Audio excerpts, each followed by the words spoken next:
एक जंगल में भल्लू भालू और तोता दोस्त थे। भल्लू बहुत मूर्ख था और अपनी ताकत के दम पर बेवजह झगड़ा मोल लेता था, जबकि तोता बहुत समझदार था। वो हमेशा भालू को समझाने की कोशिश करता था कि उसे घमंड नहीं करना चाहिए और समझदार बनना चाहिए, लेकिन भल्लू कुछ नहीं समझता था। एक दिन भल्लू मिट्टी में खेल रहा था। उसे सींगा गेंडा दिखाई देता है। तोता, वो सींगा गेंडा मुझे क्यों घूर घूर कर देख रहा है? वो तुझे नहीं घूर रहा है भल्लू, तू मिट्टी में खेल रहा है, इसीलिए वो यहाँ देख रहा है। नहीं, वो मुझे ही घूर घूर कर देख रहा है। वो आखिर अपने आप को समझता क्या है? अभी मजा चकाता हूँ उसे। और बिना वजह भल्लू सींगा को आवाज देकर अपने पास बुला लेता है और गुस्सा करने लगता है। सींगा, तुझे मेरी ताकत का अंदाजा नहीं है, तू संभाल कर रहे। भल्लू, मैं तुझे सींग से उठाकर फेंक दूंगा। अरे रुको रुको रुको, तुम दोनों ना।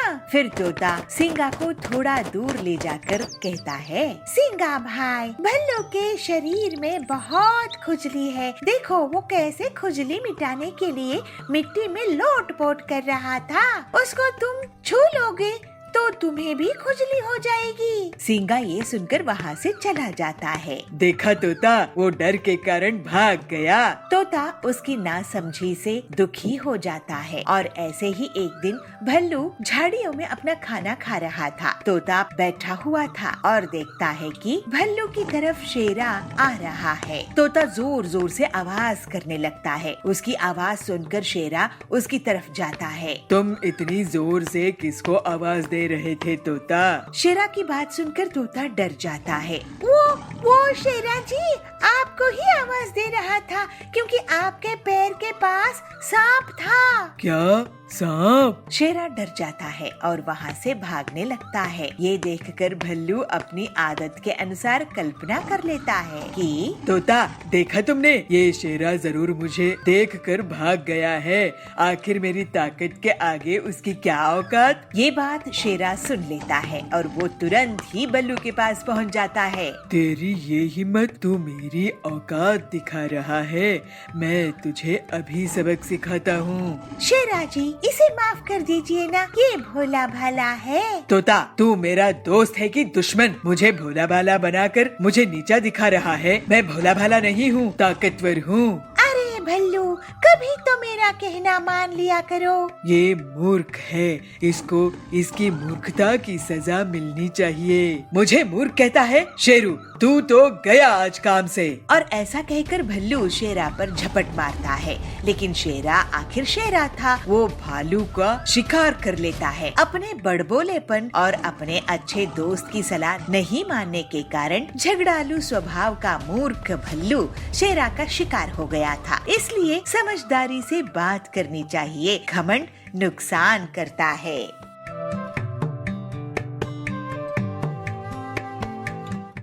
चीनू और पिंकी दोनों भाई बहन हैं और अपने मम्मी पापा के साथ रहते हैं। आज चिल्ड्रंस डे है, इसलिए सुबह सुबह उनके मम्मी पापा उनके पास आते हैं। हैप्पी चिल्ड्रंस डे बच्चों, आज बताओ क्या खाओगे? मैं तुम्हारी पसंद का ही खाना बनाऊंगी। मम्मी आप आलू का पराठा बना दो, मुझे वो बहुत पसंद है। और चीनू तुम? मैं भी आलू का पराठा खा लूंगा, मुझे भी तो ये बहुत पसंद है। बाकी तो आज स्कूल में पार्टी रखी ही गई है, वहाँ भी तो बहुत कुछ खाने को मिलेगा। चलो बच्चों, जल्दी से स्कूल के लिए तैयार हो जाओ, मैं तुम्हें स्कूल छोड़कर आ जाता हूँ। दोनों बच्चे नहा धोकर जल्दी से तैयार हो जाते हैं। तब तक उनकी मम्मी आलू के पराठे बना देती है। दोनों पराठे खाकर स्कूल के लिए पापा के साथ निकल जाते हैं। पापा दोनों को स्कूल में छोड़ देते हैं। बच्चों, आज खूब मस्ती करना, आज तुम्हारा ही दिन है। बाकी मेरी तरफ से भी हैप्पी चिल्ड्रंस डे। पापा ऐसा कहकर अपने ऑफिस के लिए निकल जाते हैं और चीनू और पिंकी अपनी क्लास में जाकर बैठ जाते हैं, जहां वो देखते हैं कि आज उनकी क्लास बहुत ही सजी हुई है। फूल मालाएं और रंगोली बनी हुई है। कुछ देर बाद उनके क्लास टीचर उनके पास आते हैं और उनसे कहते हैं, बच्चों, हैप्पी चिल्ड्रंस डे। आज आपको जो करना है आप वो कर सकते हैं, आप पर कोई बंदिश नहीं है। वैसे बच्चों, कोई मुझे बताएगा कि हम चिल्ड्रंस डे क्यों मनाते हैं? तभी पिंकी अपना हाथ खड़ा करती है और कहती है, सर, हम चिल्ड्रंस डे इसलिए मनाते हैं क्योंकि आज हमारे पूर्व प्रधानमंत्री पंडित जवाहरलाल नेहरू जी की जयंती उत्सव है और उन्हें क्योंकि बच्चे बहुत प्यारे थे तो आज के दिन चिल्ड्रंस डे मनाया जाता है। गुड पिंकी। इसके बाद क्लास टीचर वहाँ से चले जाते हैं और सभी बच्चे ग्राउंड में जाकर खेलने लगते हैं। कोई क्रिकेट खेलने लगता है तो कोई बैडमिंटन तो कोई फुटबॉल। आज सभी बच्चे बहुत खुश थे। पिंकी और चीनू भी बैडमिंटन खेल रहे थे। तभी पिंकी की नजर स्कूल के बाहर खड़े 2 गरीब बच्चों पर जाती है जिनके कंधों पर थैले लदे हुए थे और उनके कपड़े फटे हुए थे, जो उन्हें बड़ी आस भरी नजरों से देख रहे थे। पिंकी को उन पर बहुत दया आती है, इसलिए वो उनके पास जाती है और कहती है, तुम भी हमारे साथ खेलना चाहोगे?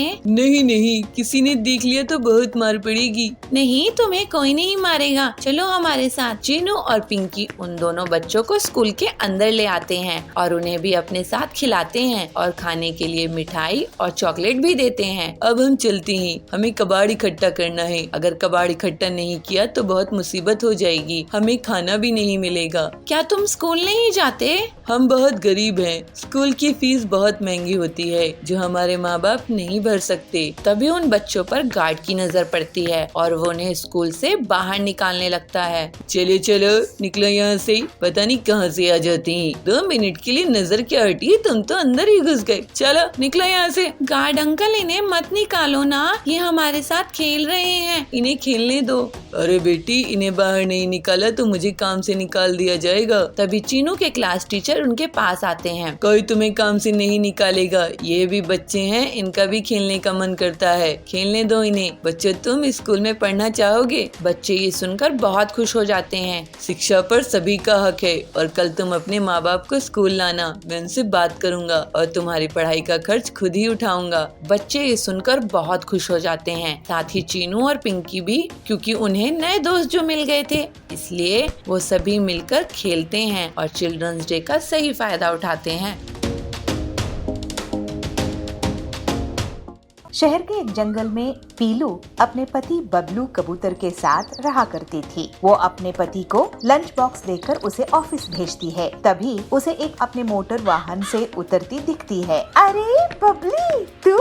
अरे पीलू, तू यहाँ कैसे? बबली, मैं और मेरे पति इस घोंसले में किराए से रहने के लिए आए हैं। अच्छा, चल मैं अब घर के अंदर चलती हूँ। मुझे इतनी देर धूप में रहने की आदत नहीं है, मैं तो एसी में ही रहती हूँ। अच्छा, लेकिन स्कूल में तो तू हमेशा बाहर धूप में ही खेला करती थी। स्कूल की बात अलग थी, अब मैं अमीर घर में शादी होके आई हूँ, मुझे धूप बिल्कुल सूट नहीं करती है। दूसरे दिन पीलू बबली के घर अचार लेकर जाती है। बबली, ये देख, मैं तेरे लिए आम का अचार लेकर आई हूँ। इसे मेरी सास ने बनाया है, वो भी घर में। अरे, ये ऑयली अचार मैं नहीं खाती हूँ पीलू, ये सब गांव में चलता होगा, मेरे यहाँ नहीं। इसे तू वापस ले जा। पीलू उदास होकर कहती है। ओहो बबली, तेरी लाइफस्टाइल तो बहुत बदल गई है। चल ठीक है, मैं अब चलती हूँ। ऐसे कहकर पीलू वापस अपने घर चली जाती है। ऐसे ही कुछ दिनों बाद करवा चौथ का त्योहार आता है। पीलू अपने पति से कहती है, बबलू जी,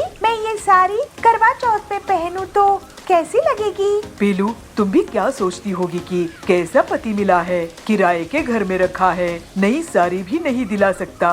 लेकिन क्या करूं, मेरी तनख्वाह इतनी कम है कि महीना पूरा होने के पहले ही सारा पैसा खत्म हो जाता है। काश इस त्योहार में मैं तुम्हें कम से कम एक अच्छी साड़ी दिला पाता। बबलू जी, आपका प्यार ही मेरे लिए असली दौलत है, आप चिंता मत करो, सब ठीक हो जाएगा। तुम सच में बहुत अच्छी हो पीलू। ये लो 1000 रुपए और इससे करवा चौथ का सामान ले आना। ठीक है जी, मैं पूजा का सामान ले आऊंगी। शाम में पीलू के घर बबली आती है। पीलू, आज करवा चौथ मनाने के लिए सभी बंगलों में आ रही है, तो भी आ जाना। मेरे बंगलों की छत से चांद साफ साफ दिखता है। तुम लोगों की छोटे छोटे घोंसलों में शायद वो सही से निकलेगा नहीं, फिर तुम लोग भूखी रह जाओगी। अगर सब आ रही है तो मैं भी आ जाऊंगी बबली। अब मैं चलती हूँ, मुझे तैयारी करने के लिए पर्सनल स्टाइलिस्ट आने वाली है। वो 50,000 ले रही है मुझे स्टाइल करने के लिए। तुम लोग तो खुद से तैयार हो जाना। रात में सभी बबली के बंगलों में पहुंच जाती है। पीलू भी वहां जाती है। अरे वाह बबली, तुम्हारी साड़ी तो बहुत ही अच्छी लग रही है। ये मेरे मुंबई जंगल के पर्सनल फैशन डिजाइनर ने मुझे डिजाइन करके दिया है। अरे तेरी मेहंदी, उसकी डिजाइन भी कमाल है। ये 25,000 की है। तुम्हारी मेहंदी के खर्च से हमारा पूरा घर ही चल सकता है। सब हंसने लगते हैं। चलो अब चांद निकलने वाला ही है, लेकिन मेरे पति नहीं आए हैं। उनके हाथों से मैं फिल्टर्ड वाटर पीऊंगी, उसके बाद ही अपना व्रत तोड़ूंगी। एक के बाद एक सभी चिड़ियाएं अपने पति का चेहरा चांद के साथ देखकर साथ ही व्रत पूरा कर लेती है। पीलू भी बबलू के साथ व्रत पूरा कर लेती है, लेकिन बबली के पति अभी तक नहीं आते हैं। फिर सभी अपने अपने घर चली जाती है। देर रात को पीलू बबली को फोन लगाती है। अरे बबली, फोन क्यों नहीं उठा रही है? उसके पति घर आए कि नहीं? ऐसे कहते हुए वो अपने पति के साथ बबली के घर जाती है। वहाँ वो देखती है कि बबली अपने हॉल में बेहोश पड़ी हुई है। फिर पीलू तुरंत ही डॉक्टर को फोन लगाती है। इन्हें तो डिहाइड्रेशन हुआ है। इन्हें मैं एक इंजेक्शन देता हूँ, इससे इनकी हालात संभल जाएगी। इनके पति को जल्दी से बुलाओ। फिर बबलू तुरंत ही बबली के पति के ऑफिस पहुंच जाता है और उन्हें पूरी बात बताता है। वो दोनों जल्द से जल्द घर वापस आते हैं। आप कहाँ रह गए थे? आपका फोन नहीं लग रहा था। बबली, तुमने मुझे बताया ही नहीं कि आज तुमने करवा चौथ का व्रत रखी है। चलो अब जल्दी से अपना व्रत पूरा कर लो। फिर पीलू की मदद से बबली अपना व्रत पूरा कर लेती है। बबली, तुमने भाई साहब को व्रत के बारे में क्यों नहीं बताया? मैं फैशन और मेकअप में इतना ध्यान ही नहीं दी कि मुझे इन्हें बताना था, याद ही नहीं रहा। पीलू, तुम्हारी सादगी से मैं सीखूंगी कि इतने कम पैसों में भी कैसे अच्छे से रहते हैं। अब मैं अपनी दौलत के लिए इतनी घमंडी नहीं रहूंगी। उसके बाद से बबली सुधर जाती है और सादगी से अपना जीवन बिताने लगती है। रात का समय था। पिंकी लोमड़ी और चिंकू बंदर सोफे पर बैठे टीवी देख रहे थे। वहीं उनके पापा टिंकू सियार अपने लैपटॉप पर अपने ऑफिस का काम कर रहे थे। वहीं पिंकू और चिंकू की मम्मी चंपा नीलगाय रसोई में सबका खाना खाने के बाद बर्तन धुल रही थी और बाकी बचा खाना फ्रिज में रख रही थी। काम होने के बाद वो हॉल में आती है और सबसे कहती है, अरे बच्चों, तुम अभी तक सोए नहीं? चलो चलो अपने कमरे में जाओ और जल्दी से सो जाओ, सुबह स्कूल भी तो जाना है ना। चलो। मम्मी, फिल्म बस खत्म होने वाली है, देखने दो ना। नहीं, बिल्कुल नहीं, चलो अंदर जाओ, सुबह स्कूल के लिए लेट हो जाओगे। मम्मी प्लीज आप जाकर सो जाओ ना, हमें तो अभी फिल्म देखनी है। ये स्पाइडर मैन की फिल्म पहली बार आ रही है टीवी पर। चंपा ने फिर टिंकू से कहा, अजी आप भी सो जाइए ना, सुबह आपको ऑफिस भी तो जाना है। और इन बच्चों को भी कहिए कि ये सो जाएंगे, 24 घंटे बस टीवी में लगे रहते हैं। तुम सो जाओ चंपा, मुझे तो अभी बहुत काम है। और बच्चों को देखने दो ना उनकी मूवी, एक तो इतने दिनों बाद आ रही है। अच्छा सभी बिजी हैं, बस मैं ही वेली हूँ।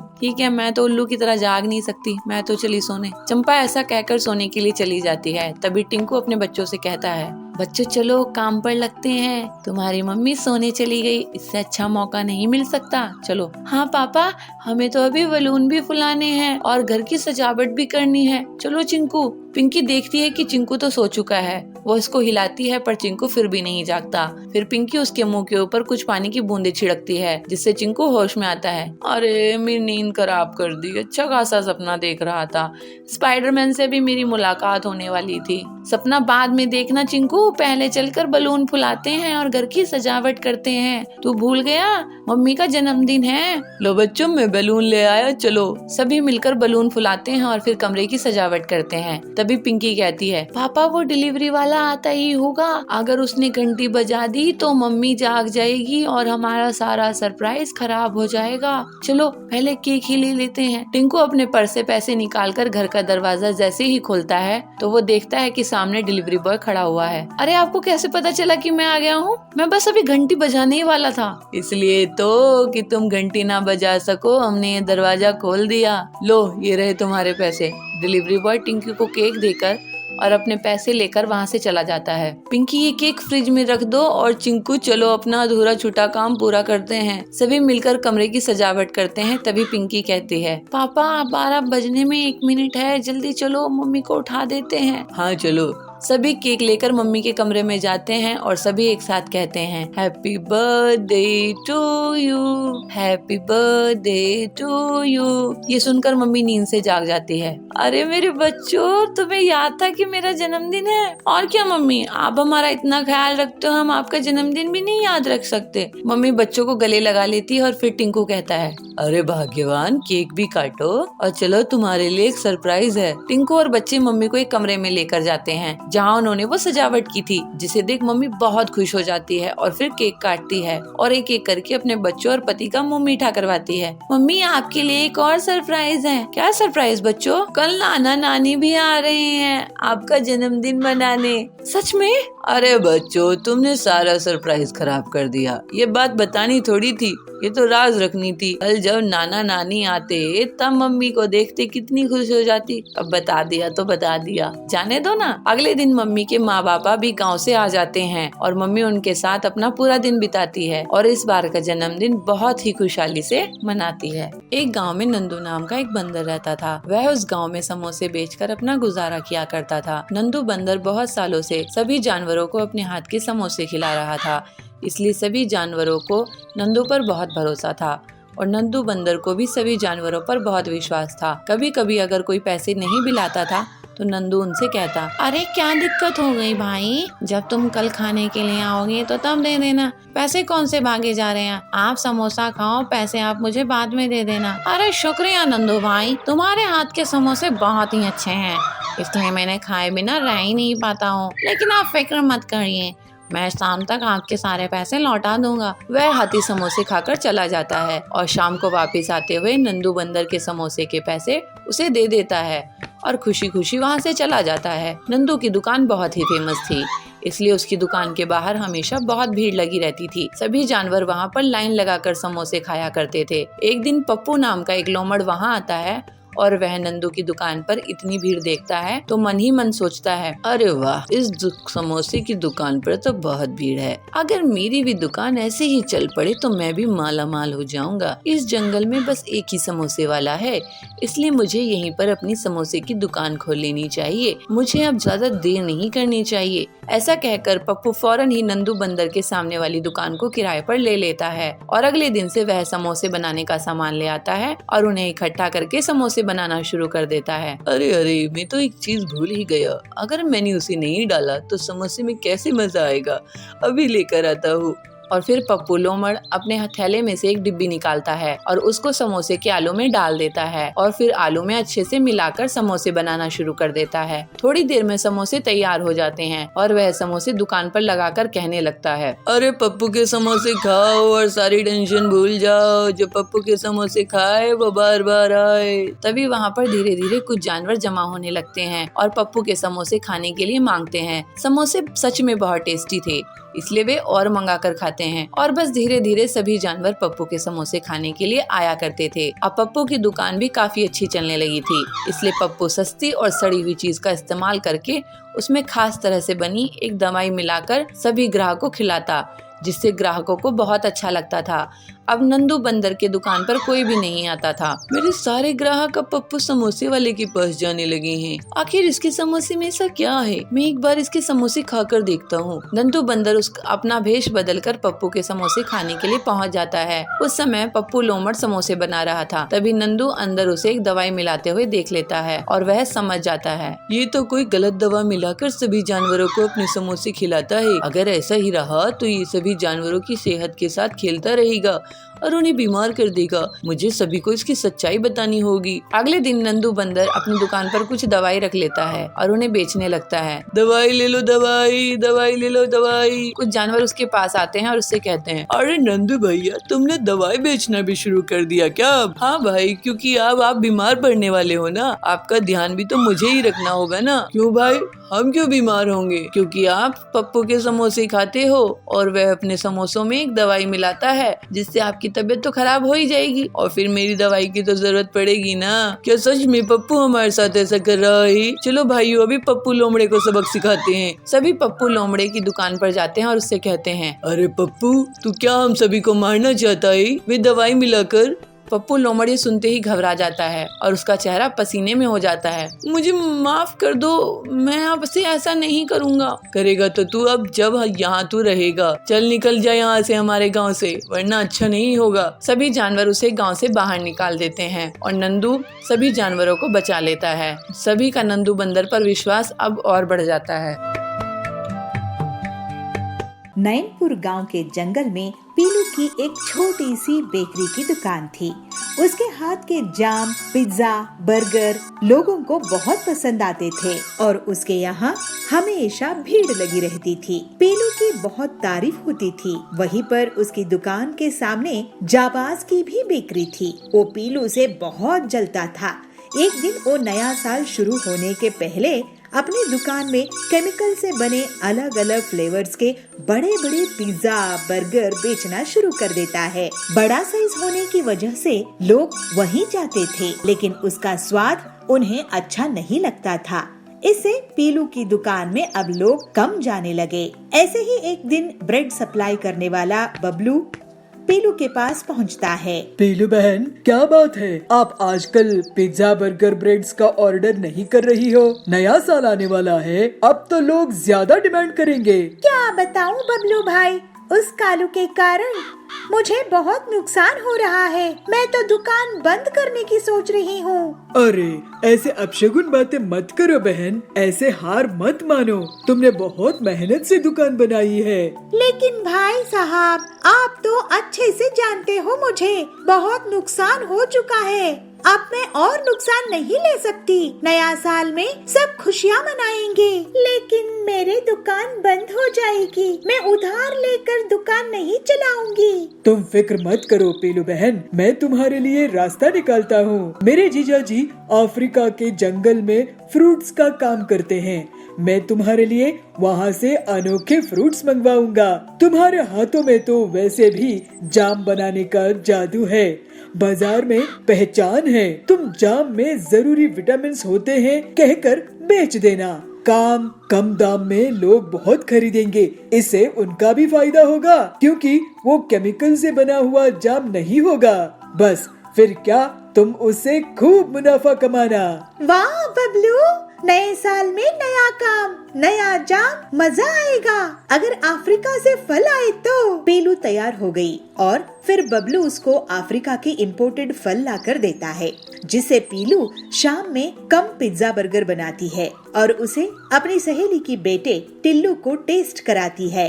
बेटा, ये नए जाम पिज्जा बर्गर है, तुम जरा इसे टेस्ट करके तो बताओ कि ये कैसे बने हैं। तो टिल्लू कहता है, वाह आंटी, ये तो बहुत टेस्टी है, मैंने तो ऐसे कभी नहीं खाए। और फिर नए साल में पीलू अपनी बेकरी में जाम पिज्जा बर्गर्स बेचने लगती है। उसकी बेकरी में नए साल में नए फ्लेवर लेने के लिए बच्चों की भीड़ इकट्ठा हो जाती है और जल्दी ही पूरे जाम पिज्जा बर्गर बिक जाते हैं।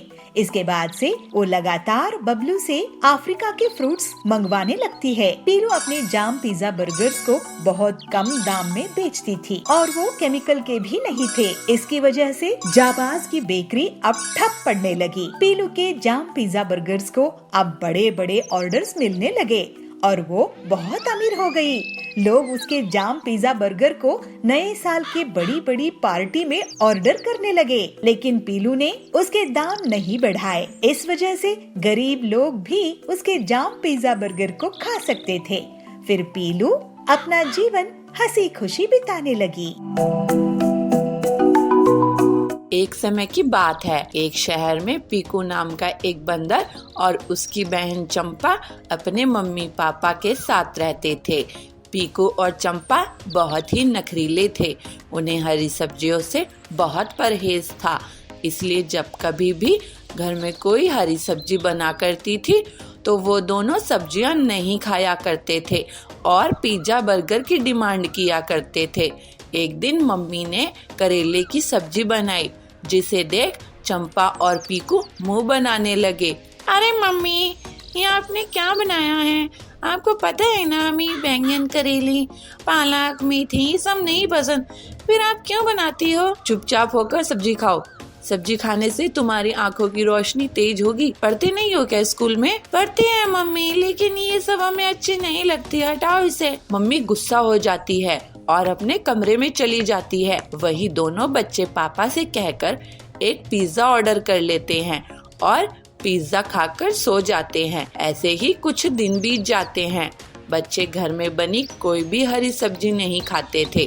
फिर एक दिन मम्मी ने दोनों को अपने पास बुलाया और उनसे कहा, बच्चों तुम ये बर्गर पिज्जा मत खाया करो। तुम नहीं जानते इनका हमारी हेल्थ पर क्या इफेक्ट पड़ता है। मैं आज जब बाजार गई तो रिंकू की मम्मी से मिली और पता है रिंकू की मम्मी ने मुझे क्या बताया? उन्होंने बताया कि उनकी बेटे की आंखें कमजोर हो गई हैं और उसको चश्मा लग गया है। साथ ही उसकी आंतों में मैदा भी जम गई है। बच्चों अभी रिंकू हॉस्पिटल में है, इसलिए मैं तुमसे कहती हूँ कि ये सब खाना छोड़ो और हरी सब्जियाँ खाया करो। हाँ मम्मी, सच में रिंकू के साथ ऐसा हुआ? फिर तो मैं आज की बात कभी ये पिज्जा और बर्गर नहीं खाऊंगी। Promise mummy. गुड चंपा, मैं तुम्हें आंवला और करेले की सब्जी बना कर दिया करूंगी, तुम उसे रोज खाना। उससे तुम्हारी आंखों की रोशनी बहुत तेज होगी। चंपा तो मम्मी की बात मान जाती है और फिर कभी बर्गर और पिज्जा नहीं खाती। वही पीकू मम्मी की बात नहीं मानता और अभी भी पिज्जा ही खाता रहता है। एक दिन जब वो दोनों ट्यूशन गए तो उनकी टीचर ने उनसे कहा, अच्छा मैंने ब्लैक बोर्ड पे कुछ सवाल लिखे हैं, इनके उत्तर अपनी नोटबुक में लिखो, चलो जल्दी। सब बच्चे ब्लैक बोर्ड पर लिखे सवाल के जवाब अपनी नोटबुक में लिखकर मैडम को देते हैं। वहीं पीकू को ब्लैक बोर्ड पर लिखा कुछ भी नजर नहीं आ रहा था, इसलिए वो अपनी नोटबुक में कुछ नहीं लिख पाता। और जब मैडम एक एक करके सबकी नोटबुक चेक करती हैं तो पीकू की नोटबुक खाली पाती हैं।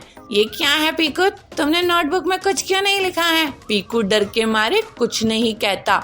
टीचर अगले दिन पीकू की मम्मी पापा को बुलाती है और उनसे पीकू की शिकायत करती है। पीकू तुम घर पर क्या करते हो, पढ़ते क्यों नहीं हो? देखो कितने गंदे मार्क्स आए तुम्हारे। मार्क्स क्या, तुम्हें तो कुछ मिला ही नहीं है, कुछ लिखा ही नहीं है तुमने कॉपी में। मम्मी बात वो नहीं है, दरअसल मुझे ब्लैक बोर्ड पर लिखा कुछ भी नजर नहीं आ रहा था, सब धुंधला नजर आ रहा था। फिर तुमने मुझसे पूछा क्यों नहीं था? कहीं आप मुझे डॉट ना लगा दे इसलिए। इसका मतलब तुम्हारी आईसाइट वीक हो गई है। ये सब हरी सब्जी ना खाने की वजह से हुआ है। और खाओ पिज्जा और बर्गर। अरे भाग्यवान चुप हो जाओ। पीकू अब तुम हरी सब्जी खाना शुरू कर दो, तभी तुम्हारी आंखों की रोशनी सही हो सकती है। और फिलहाल के लिए मैं तुम्हें चश्मा लगवा देता हूँ। नहीं पापा, मुझे चश्मा नहीं लगाना। लगाना तो पड़ेगा बच्चू, नहीं तो आंखों की रोशनी और कम हो जाएगी। पापा पीकू को चश्मे की दुकान पर ले जाते हैं और उसे एक नया चश्मा दिला देते हैं। वहीं पीकू को अब अपने किए पर बहुत पछतावा हो रहा था कि काश वो चंपा की तरह सब्जी खाना शुरू कर देता तो आज उसकी भी आंखों की रोशनी चंपा जैसी होती।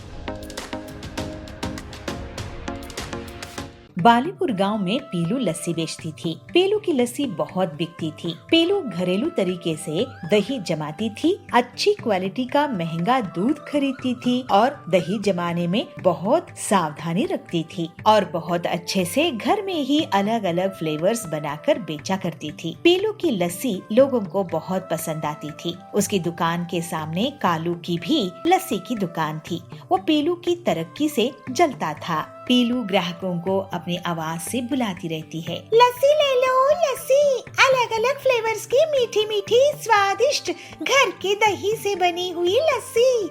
ऐसी लस्सी आपको पूरे जंगल में कहीं नहीं मिलेगी। लस्सी ले लो लस्सी, गाढ़ी गाढ़ी लस्सी, गर्मी के मौसम में ठंडी ठंडी लस्सी। वहाँ पर टिल्लू आकर कहता है, कालू भैया तुम्हारी लस्सी खट्टी होती है। ओ भी बिल्कुल तुम्हारी तरह। तो कालू को गुस्सा आता है। अरे तो जाओ कहीं और जाकर लस्सी पी लो। हाँ मैं जा रहा हूँ पीलू की दुकान। ये सुनकर कालू बहुत गुस्सा करता है। टिल्लू पीलू की दुकान जाकर पूरे परिवार के लिए लस्सी ले लेता है। ये लो टिल्लू भैया, लस्सी पूरे परिवार के लिए, मैंगो, केसर, स्ट्रॉबेरी फ्लेवर की। कालू सोच में पड़ जाता है। इस पीलू की लस्सी की दुकान बंद करवानी पड़ेगी। कोई तरीका सोचना होगा। अगर मेरी कमाई नहीं बढ़ी तो मैं गरीब हो जाऊंगा। ये पीलू मुझे गरीब कर देगी। उस रात कालू जंगल के बदमाश जाबाज चील के पास जाता है और उसे एक पाउडर लेकर आता है जिसको वो अपने दही में मिलाता है। अगले दिन कालू मिलावटी दही से लस्सी बनाता है और बेचने लगता है। लस्सी ले लो, लस्सी। पंजाब, राजस्थान और उत्तर प्रदेश की प्रसिद्ध लस्सी। एक बार पियोगे तो बार बार पियोगे। ये लस्सी गर्मी में ठंडक पहुंचाती है। तो टिल्लू वहाँ आता है। अरे कालू भैया, तुम कहाँ से ये लस्सी लेकर आए हो? वो सब छोड़, तू लस्सी के मजे ले टिल्लू। एक बार पी के तो देखो, बार बार पियोगे, लगातार पियोगे। ठीक है, एक लस्सी दे दो। कालू टिल्लू को लस्सी देता है और टिल्लू एक के बाद एक 5 लस्सियाँ पी जाता है। अरे वाह कालू भाई, क्या लस्सी पिलाए हो। इसके सामने तो पीलू की लस्सी पानी है, पानी। एकदम गाढ़ी और शानदार लस्सी बनाई है तुमने। मैं अपने दोस्तों को भी यहाँ लेकर आता हूँ। कालू अपनी लस्सी में पाउडर मिला कर लस्सी बेच रहा था। इससे लोगों को उसकी लस्सी की आदत लग जाती है और जल्दी ही पीलू की दुकान खाली हो जाती है। कोई भी ग्राहक उसके पास नहीं जाता है और सिर्फ कालू के पास ही सब लस्सी पीने के लिए आते हैं। पीलू, तुम जंगल छोड़कर भाग जाओ। तुम्हारी दुकान तो यहाँ नहीं चलेगी। मैं तो बर्बाद ही हो गई हूँ। ये अचानक से कालू आखिर कौन सा दही बना रहा है जिसकी लस्सी लोगों को इतनी पसंद आ रही है। उस रात पीलू अपनी दुकान बंद करके जा रही थी। वो बहुत उदास थी।